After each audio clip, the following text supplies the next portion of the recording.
یہ جو شروع کیا تھا اس کا تقریر آج، جس پہ انہوں نے کہا تھا عمران خان نے کہ میں آپ کو بتانا چاہتا ہوں کہ یہ ٹائم نہیں ہے، ہم صرف ایک چیز چاہتے ہیں، یا الیکشن کا ڈیٹ آپ دیں یا ہم اسلام آباد آ کے آپ سے وہ ڈیٹ لیں گے.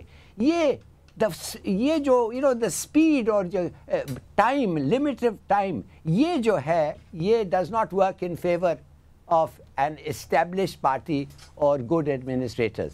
اسپیڈ تو واقعی بہت ہے. ہم دیکھ رہے ہیں 20 مئی تک نان سٹاپ جلسے ہیں اور اتنی گرمی میں اتنی جگہوں پر، اور اگلا پورا ویک جو میں دیکھ رہی تھی موسم کی پیش گوئی وہ بھی یہی ہے کہ بہت شدید گرم رہنے والا. لیکن ہلالی صاحب، کیا لوگ کنفیوز نہیں ہو رہے ہیں ان کے نیریٹو سے؟ ایک جانب وہ کہتے تھے کہ امریکہ نے سازش کر کے نکالا ہے، پھر وہ یہ بھی کہہ رہے ہیں مختلف انٹرویوز میں کہ جی پچھلے سال سے ہی انہیں پتہ چل گیا تھا کہ نون لیگ پلاننگ کر رہی ہے انہیں نکالنے کی، اور اس میں کچھ ظاہر ہے انہوں نے کہا کہ کچھ لوگ نیوٹرل ہو گئے تو انہیں آسانی ہو گئی کرنے میں. تو پھر اس وقت امریکہ کا بیانیہ وہ سارا جو خط تھا وہ تو بہت بعد میں آیا. تو یہ کنفیوژن ہے کوئی؟ سمینہ، آپ مجھے ایک سوال کا جواب دیں.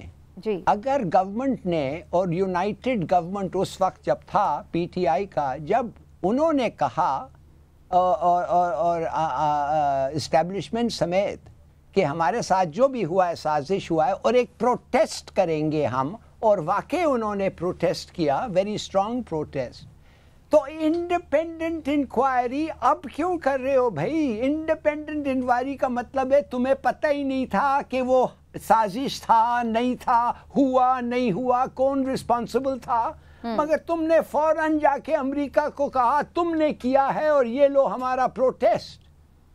اور آج تم کہہ رہے ہو ہم انڈیپینڈنٹ انکوائری کریں گے، اور آج تم مریم نواز یا مریم اورنگزیب کہہ رہی ہے کہ میں آپ کو بتانا چاہتی ہوں کہ ہم ایک ایسے آدمی کو اپوائنٹ کریں گے کہ وہ آدمی عمران خان کا پورا کیس کو ختم کر دے گا، رد کر دے گا. بھائی تمہیں کیسے پتا وہ کیا کہے گا اور کیا نہیں کہے گا؟ اگر وہ انڈیپینڈنٹ انکوائری سے پہلے ہی کنٹروورشل ہو جائے گا اس طرح، تو اٹ میکس نو سینس.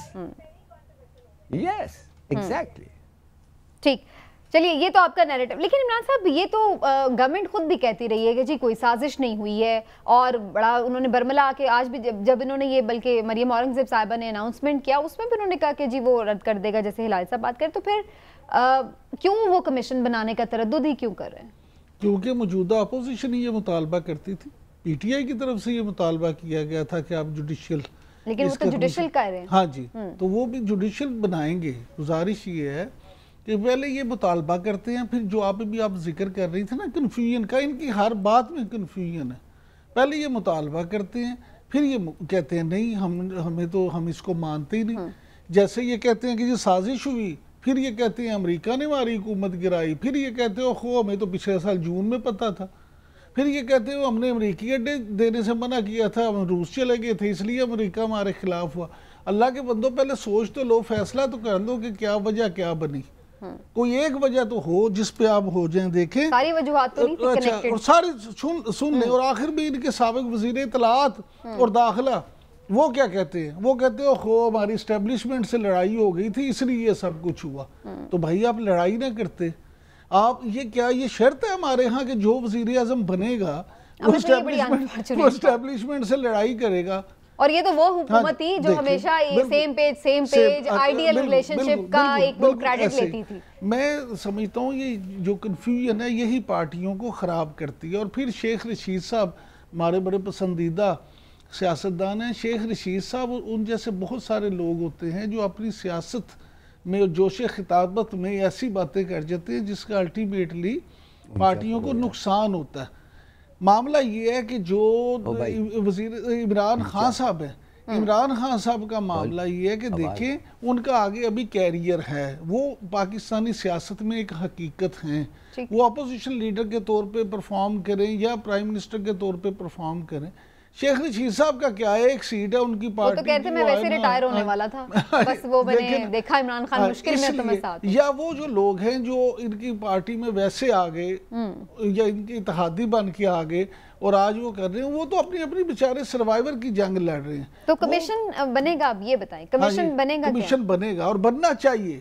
میں تو خود ذاتی طور چاہے پر اس کو کوئی مانے یا نہ مانے. نہیں، گزارش یہ ہے کہ یہاں تو پھر ہوتا ہی یہ ہے، کوئی مجھے کمیشن بتا دیں جس کو کبھی سب نے مانا ہو. چلیں کیوں نہیں مان رہے، فاروق حبیب صاحب سے جاننے کی کوشش کرتے ہیں. پاکستان تحریک انصاف کے سینئر رہنما ہمارے ساتھ موجود ہیں. فاروق حبیب صاحب بہت شکریہ آپ کے وقت کا. کمیشن کی چونکہ بات ہو رہی ہے تو میں تھوڑا یہیں سے ہی بات شروع کر لیتی ہوں اور پھر آگے چل کے اور بھی جو سیاسی صورتحال اس پہ بات کریں گے. کیوں آپ پہلے خود ہی آپ مانگ رہے تھے کہ کمیشن بنایا جائے، اب وہ جب بنانے کے لیے تیار ہو رہے ہیں تو آپ لوگ کیوں رد کر رہے ہیں اسے؟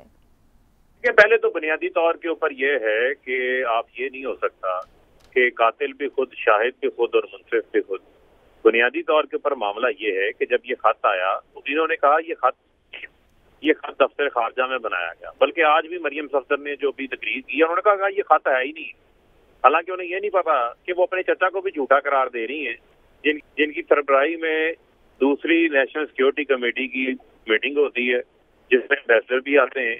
وہ خط بھی صحیح ثابت ہوتا ہے، وہ میٹنگ بھی آفیشیل ثابت ہوتی ہے، اور اس خط میں عمران خان کے خلاف عدم اعتماد کی کامیابی کے ساتھ پاکستان کو تعلقات کو جوڑا گیا اور دھمکی دی گئی کہ اگر یہ خط کے اندر دھمکی موجود ہے کہ اگر یہ عدم اعتماد کامیاب نہیں ہوتی تو پاکستان کو جو ہے وہ بڑے سنگین نتائج کا سامنا کرنا پڑے گا. اب معاملہ یہ ہے کہ ہم نے ان کو یاد ہوگا کہ سلامتی کی قومی اسمبلی کی میٹنگ کال کی تھی، اس میں انہوں نے بائیکاٹ کیا، یہ نہیں آئے. اسد کیسر صاحب نے کابینہ کے فیصلے کے بعد جب انہیں خط موصول ہوا تو انہوں نے مستعفی ہونے سے پہلے خط کو لہرا کے دکھایا قومی اسمبلی میں اور کہا کہ اپوزیشن لیڈر یہ خط دیکھ سکتے ہیں میرے پاس آ کر. انہوں نے دیکھنے سے انکار کر دیا. اس کے بعد یہ ہمیشہ اسٹیٹ آف ڈینائل کے اندر رہے.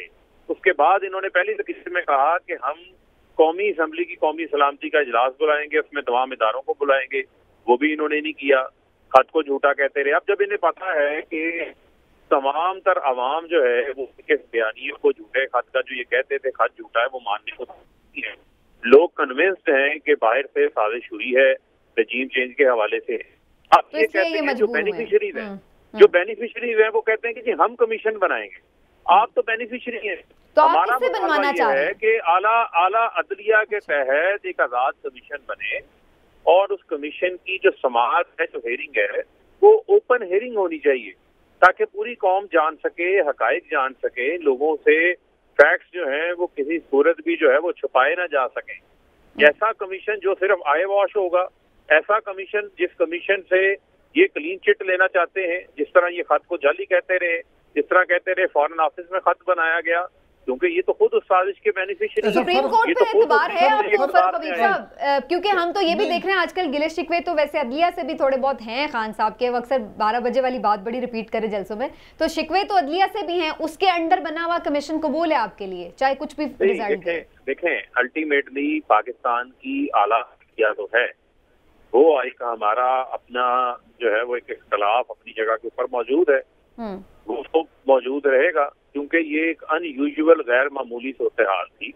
اس دوران جو ہے وہ پہلے اس طریقے سے پاکستان کے اندر عدالتیں رات کو 12 بجے نہیں لگی، عام آدمی کے لیے نہیں لگی، لوگوں کے لیے بہت اہم کیسز میں ایسا معاملہ نہیں ہوا. جب لگی تو اس کے اوپر ہمارا ایک اختلاف ہے، اس کے اوپر وہ اختلاف فیصلے کے ساتھ آپ اختلاف کر سکتے ہیں.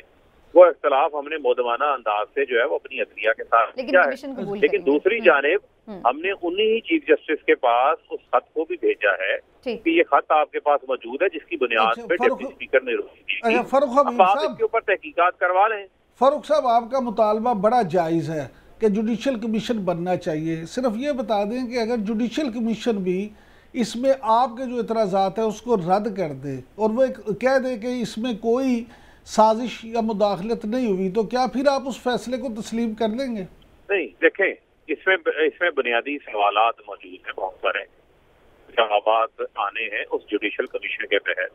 اب مفروضوں کی بنیاد پہ تو نہیں ہو سکتا کہ وہ کمیشن رد کر دے اور میں ابھی آپ کو کوئی ایسی بات کر دوں جو بات اس حالات کے مطابق نہ ہو. بنیادی طور کے اوپر جب یہ اس خط کے اندر دھمکی موجود ہے اور جس خط میں کہا گیا کہ عمران خان کا رشیا جانے کا فیصلہ اکیلے کا تھا، جبکہ عمران خان کے ساتھ تمام ادارے آن بورڈ تھے رشیا جانے کے لیے.